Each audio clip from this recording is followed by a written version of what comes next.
Hello friends, welcome to my channel. Friends, ఏపీఆర్జేఎస్కి సంబంధించి మనకి ఫస్ట్ పేజు అలాగే సెకండ్ పేజు రిజల్ట్స్ కూడా వచ్చేసాయి. అలాగే సెకండ్ పేజ్కి సంబంధించి కౌన్సిలింగ్ కూడా మనకి అయిపోతుంది.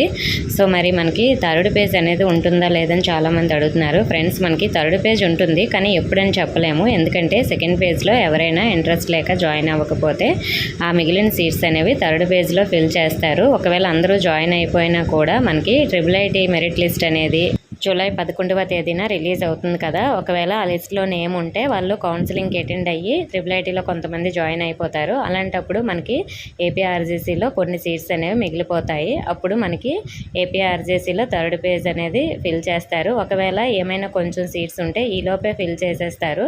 మళ్ళీ IIIT మెరిట్ లిస్ట్ వచ్చిన తర్వాత అక్కడట కొంతమంది IIITలో సీట్ వచ్చి వెళ్ళిపోతే మళ్ళీ మనకి ఫోర్త్ పేజ్ కూడా ఉంటుంది. కానీ అన్నీ కూడా మనకి రిజల్ట్స్ రూపంలో వెబ్సైట్లోనే పెట్టరు. ఎందుకంటే మీరు ఏపీఆర్జేఎస్కి సంబంధించి అప్లై చేసేటప్పుడు ఒక మొబైల్ నెంబర్ ఇచ్చారు కదా, ఆ మొబైల్ నెంబర్కి కాల్ చేస్తారు. కాబట్టి మీరు ఏ మొబైల్ నెంబర్ ఇచ్చారో ఆ మొబైల్ నెంబరు మీ దగ్గర ఉండేటట్లు చూసుకోండి. ఏ కాల్ వచ్చినా కూడా మీరు లిఫ్ట్ చేయండి. కొంచెం అలర్ట్గా ఉండాలి. ఎందుకంటే వాళ్ళు కాల్ చేసి ఇలా ఒక క్యాంపస్లో సీట్ అనేది ఉంది, మీరు జాయిన్ అవుతారని అడుగుతారు. అలాంటప్పుడు మీకు ఇంట్రెస్ట్ ఉంటే జాయిన్ అవుతామని చెప్పండి. ఎక్కడికి కౌన్సిలింగ్కి రావాలో వాళ్ళు చెప్తారు. సో ఇలా అయితే జరుగుతుంది.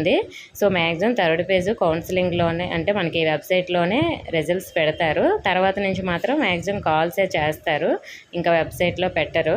సో కాబట్టి మీరు ఏ మొబైల్ నెంబర్ ఇచ్చారో అది మాత్రం మీ దగ్గర ఉండేటట్లు చూసుకోండి, స్విచ్ ఆఫ్లో లేకుండా చూసుకోండి. ఓకే ఫ్రెండ్స్, మీ డౌట్ క్లియర్ అయిందని అనుకుంటున్నాను. ఇంకా ఏమైనా డౌట్స్ ఉంటే కామెంట్ చేయండి. ఇన్ఫర్మేషన్ అయితే వీడియోని లైక్ చేసి మీ ఫ్రెండ్స్కి షేర్ చేయండి. మన ఛానల్ సబ్స్క్రైబ్ చేసుకోండి. Thank you for watching.